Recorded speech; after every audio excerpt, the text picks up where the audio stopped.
suite. Mais d'abord, Eugénie Bastier est avec nous sur Europe 1. Bonjour Eugénie. Bonjour à tous. Vous revenez ce matin sur une application mise en place par des chercheurs du CNRS pour aider les usagers du réseau social X à le quitter. Oui, vous savez, moi je croyais que la recherche scientifique, ça servait à envoyer des fusées dans l'espace, trouver des vaccins, inventer des solutions contre le réchauffement climatique, à améliorer notre connaissance du monde. Mais visiblement, les chercheurs français ont d'autres priorités qui sont les mêmes que celles de la gauche urbaine, quitter le réseau social X pour lutter contre Elon Musk, son propriétaire. Pour ce faire, des petits génies du CNRS ont créé une application qui s'appelle HelloKitX, qui permet aux utilisateurs de X de faire migrer leurs données vers des réseaux sociaux plus bienveillants, plus progressistes, Mastodon ou Blue Sky. Alors c'est vrai qu'on a été incapable de créer le moindre réseau social français, le moindre géant numérique français, mais nous avons su créer une application pour quitter Twitter. Je suis vraiment épatée par la French Tech.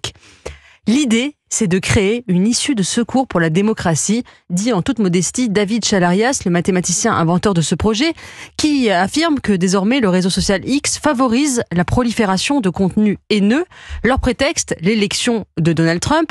Il faut croire que si Kamala Harris avait gagné cette élection, tout le monde serait resté tranquillement sur X, comme tout le monde reste sur TikTok, qui favorise l'expression haineuse d'influenceurs algériens. Mais quel est le problème, Eugénie? Après tout, on n'est pas obligé de rester sur X. Bien sûr, que des personnalités appellent à quitter ce réseau social car il appartient à un milliardaire qui leur déplaît, c'est leur droit. Que des politiques veuillent qu'Elon Musk respecte les règles du droit européen, c'est même leur rôle. Là où ça devient gênant, c'est lorsqu'une instance de recherche scientifique, le Conseil national de la recherche scientifique, le CNRS, qui est financé par le contribuable français, se met à faire de la politique.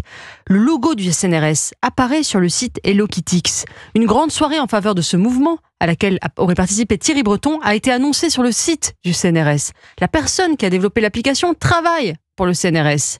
On parle donc d'une utilisation de moyens publics développés par des fonctionnaires sur leur temps de travail. Il s'agit donc d'un double dévoiement. Dévoiement de la recherche à des fins militantes, dévoiement de l'argent public à des fins partisanes. C'est un scandale qui en dit long sur l'état de la recherche dans notre pays. Vous voulez dire que la recherche est trop militante en France, Eugénie? Oui, et le CNRS est un cas d'école. Vous savez, il a été créé en 1939, au début de la guerre, pour structurer la recherche scientifique française dans un contexte de montée des tensions géopolitiques. Ses fondateurs, Jean Zay et Irène Joliot-Curie, étaient engagés à gauche, mais ils plaçaient l'intérêt général, l'indépendance scientifique et la neutralité au-dessus de tout. Mais peu à peu, il est arrivé au CNRS ce qui est arrivé à toute la recherche scientifique occidentale, une contamination de la science par l'idéologie.